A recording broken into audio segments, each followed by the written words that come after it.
sore penggemar channel Traveling East Java. Kita sekarang lagi ada di air terjun Putuk Truno yang lokasinya ada di Trawas, Jawa Timur. Trawas, daerah Prigen. Dan ini adalah pemandangan dari air terjun Putuk Truno pada sore hari. Pencahayaan lumayan dan inilah pemandangan dari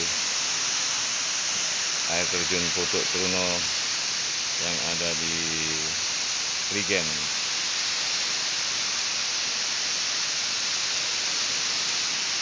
Pengunjung sudah mulai ada meskipun tidak terlalu ramai, dan air terjun ini cukup cantik yang berada di antara rimbunan pohon-pohon seperti di dalam hutan. Nah, itu adalah air terjun Putuk Truno di daerah Trawas.